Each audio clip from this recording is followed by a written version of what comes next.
Хорошо, я обобщу все, что мы до сих пор слышали. Первые 8 песен — это оратории, описывали, собственно, лишь основы.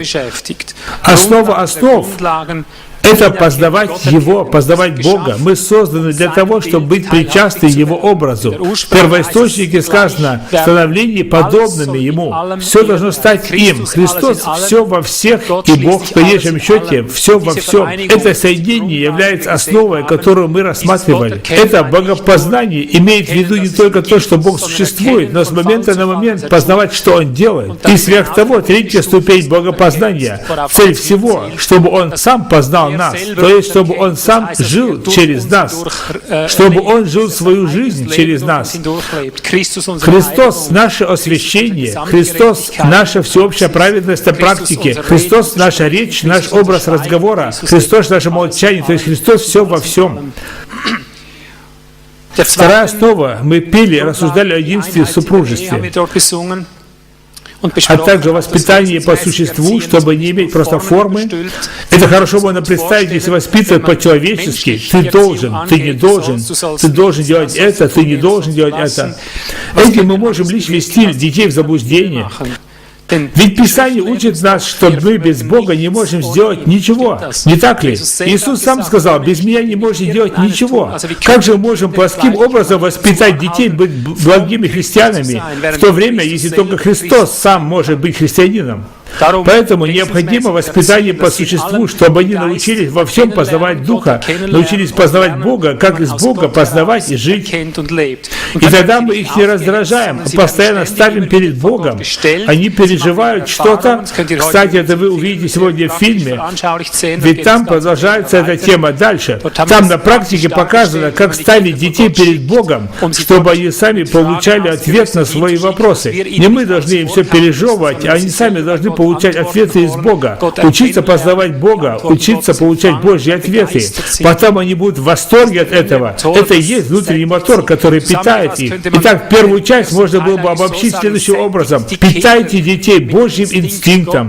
Так можно сформулировать, чтобы вы знали, о чем мы говорим. Они должны снова получить инстинкт Божий, должны быть пропитаны, наполнены способностью восприятия Бога. Это действительно делает сытыми. Как говорит Иисус: ты не будешь больше жаждать, если попробуешь воду, которую я тебе дам. Семейный алтарь. Мы видели, как функционирует на практике. Жизнь ориентирована на силу, как мы в буднях конструктивно и научно все собираем. Я еще раз напомню, что познание Бога — это невозможно сделать запросто. Это не быстрое дело. Это нельзя сделать поднятием руки на евангелизации. Этим ты ничего не достигнешь. Познание Бога — это действительно научный процесс, которому ты шаг за шагом учишься на практике, 10 тысячами лекций, маленькими тонкостями, различиями, на чем лежит сила Божья, а на чем нет. А для этого мы здесь. Если ты заметил, что для тебя высокое требование — это все, то ты должен уже сегодня знать: мы здесь, чтобы помочь тебе здесь. Есть сотни работников, которые помогут тебе. Я сказал бы, быстро познать жизнь, ориентированную на силу. Во всяком случае, целью является достижение того, о чем говорит Павел. Он говорит: я не осмеливаюсь даже говорить то, что Христос сам не совершил через меня. И так должно прийти к полному соединению, и притом здесь, на земле, а не сначала на небе. Он хочет жить нас здесь, внизу, как Он и сказал. Не заботьтесь о том, что вам говорить. Когда вас будут спрашивать, Дух Отца будет говорить через вас. Он все совершит, но нам надо научиться, как это делать. Погодь со всех сторон. Мы слышали, что мы ожидаем всего Христа, полного воплощения, Его в нас, чтобы Он как личность начал течь через нас. И это всегда в органическом измерении, а не только индивидуально. Вечерняя песня, 1, 2, говорит о том, чтобы не давать солнцу заходить над невыясненными вещами, чтобы всегда прорабатывать их, чтобы актуально ходить в духе. Создание всеобщего. Здесь речь шла о том, чтобы каждый от малого до большого знал. Все, что я делаю, это не просто мое личное дело. Это касается всегда всех. Так, как был назван пример при открывании окна зимой. Пойдем, брат, это была 8-я основа.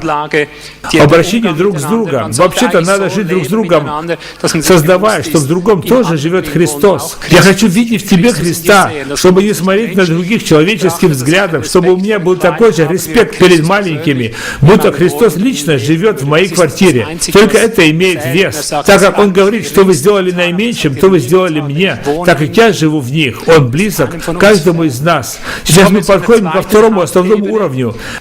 Мы оставим сейчас первую основу и в следующих 3 песнях рассмотрим времена искушений в 3 различных возрастных группах.